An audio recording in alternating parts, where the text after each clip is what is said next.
Chapter 11, Part 2.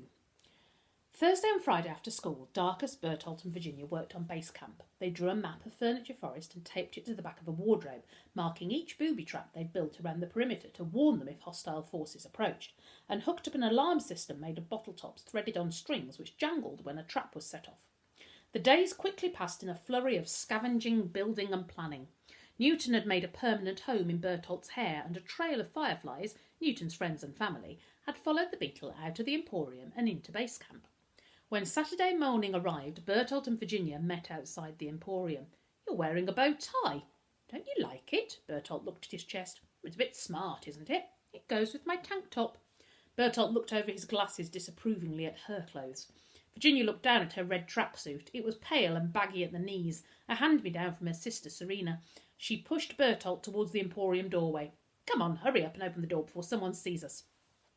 They let themselves in with the key, creeping through the shop and out the other side to Furniture Forest. Once in the tunnels, they followed the already familiar path to base camp. Its higgledy-piggledy walls glowed and sparkled as thousands of fireflies greeted them by illuminating the dangling chandelier crystals that Bertolt had stitched to the tarpaulin ceiling. Virginia lifted the oil lamp down from the shelves, placing it on the table and lighting the wick. Bertolt settled down at his workbench, an ironing board propped up on crates, and Virginia sat down on the sofa with Darcus's book on beetles. "This book's really interesting," she said, "but do you think Darcus has read it all?" "I don't know. Why?" Bertolt was working on a new booby trap. The grandfather clock's pendulum was to be installed in the tunnel beyond the fold-away table and rigged to swing down and clobber anyone following the person who triggered it. "Well, there's a bit here." Virginia paused. "What?" Bertolt put down his screwdriver. "It's about the average lifespan of a beetle," Virginia frowned. "It's not very long." Bertolt looked up at Newton and the cloud of fireflies flickering and fizzing above his head. "I don't want to know," he said, picking his screwdriver back up. Virginia sighed, putting the book down, and went over to the collage of newspaper articles and magazine cuttings they'd taped to the wardrobe above the map. They were all about Lucretia Cutter. She stared at a photo of Novak and her mother on a red carpet. "I wonder how Darcus is doing. He should be at Towering Heights by now." "I still think we should have gone with him," Bertolt said. "Me too," Virginia agreed, "but he didn't want us to." Darcus got off the bus at Regent's Park and walked alongside the railings. To his left, trees and parkland stretched up towards the entrance of London Zoo. On the opposite side of the road were grand detached white houses, some with names and some with numbers. He walked along until he came to a tall, imposing townhouse with Towering Heights written over the gates, and he suddenly realised he'd got no idea what he was going to say to Novak Cutter. There was a wall in front of the property, about the same height as Darcus. Beyond it, the house was surrounded by a copper beech hedge, at least 8 feet tall. There was an intercom on the gatepost to let people in. Through the gate, a white gravel driveway veered to the left of the house. The front garden, to the right, was paved black and white, like a man-sized chessboard, and a glossy black door was framed by enormous flower pots bursting with red lilies. Darcus paced up and down, talking to himself, trying to think of a good way to ask Novak Cutter if her mum had kidnapped his dad.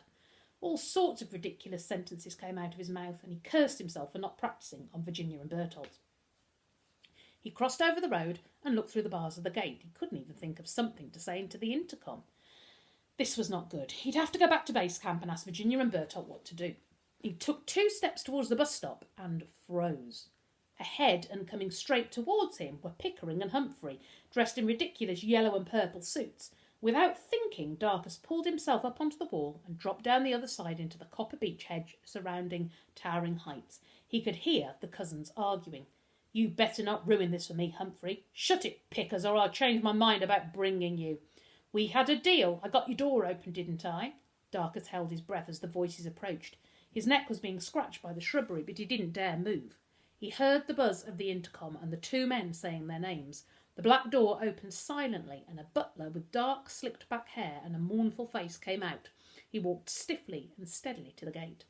"We have an appointment to see Lucretia Cutter," Humphrey shouted. "Monsieur Gamble and Monsieur Risk, yes, I know," the butler replied in a French accent. Now that he was closer, Darcus could see he had dark circles under his eyes. "That's right," Humphrey puffed up his chest and Pickering nodded eagerly. The butler opened the gate by keying in a number, and the cousins followed him through the front door, which closed behind them. Darcus wriggled out of the other side of the copper beech hedge, covered in scratches. He stood facing the house. Coming here alone had been a mistake. He needed to get back to base camp.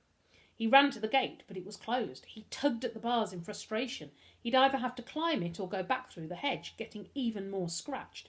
He was halfway up the gate when he heard the door behind him open, and a voice, "You, boy!"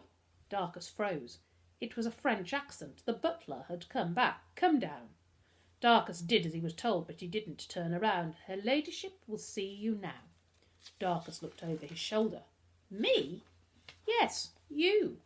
"But I don't have an appointment," he stammered. "You don't need one. You're being invited in." The butler's face was a blank. His sad eyes didn't blink. "Come on, boy. Don't you know you shouldn't keep a lady waiting?" Darcus dragged his feet towards the door of Lucretia Cutter's house, his heart hammering against his rib cage. Oh dear, that doesn't sound too good for Darcus, does it? Well, back with chapter 12 tomorrow, guys, and we'll see what happens to Darcus inside Towering Heights. See you tomorrow.